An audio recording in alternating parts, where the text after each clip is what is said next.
شروع اللہ کا نام لے کر جو بڑا مہربان نہایت رحم والا ہے۔ اے پیغمبر صلی اللہ علیہ وآلہ وسلم، جب منافق لوگ تمہارے پاس آتے ہیں تو ازراہ نفاق کہتے ہیں کہ ہم اقرار کرتے ہیں کہ آپ بے شک اللہ کے پیغمبر ہیں، اور اللہ جانتا ہے کہ در حقیقت تم اس کے پیغمبر ہو، اور اللہ ظاہر کیے دیتا ہے کہ منافق یقیناً جھوٹے ہیں۔ انہوں نے اپنی قسموں کو ڈھال بنا رکھا ہے اور ان کے ذریعے سے لوگوں کو اللہ کی راہ سے روک رہے ہیں۔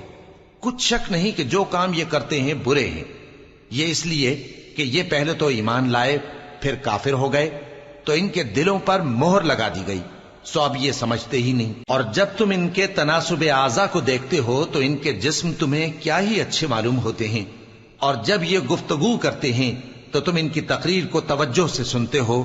گویا لکڑیاں ہیں جو دیواروں سے لگائی گئی ہیں، بزدل ایسے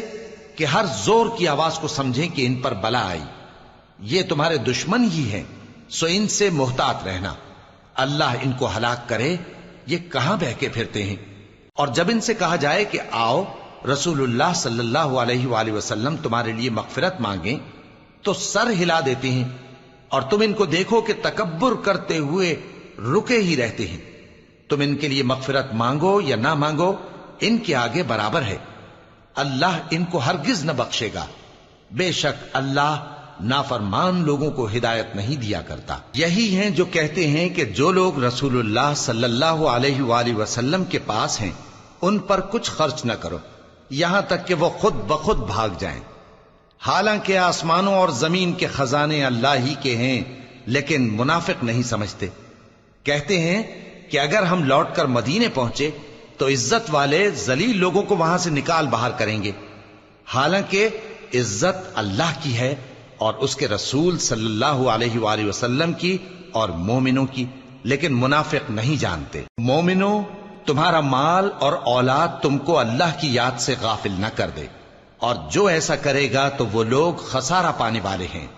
اور جو مال ہم نے تم کو دیا ہے اس میں سے اس وقت سے پیشتر خرچ کر لو کہ تم میں سے کسی کی موت آ جائے تو اس وقت کہنے لگے کہ اے میرے پروردگار، تو نے مجھے تھوڑی سی اور مہلت کیوں نہ دی تاکہ میں خیرات کر لیتا اور نیک لوگوں میں داخل ہو جاتا۔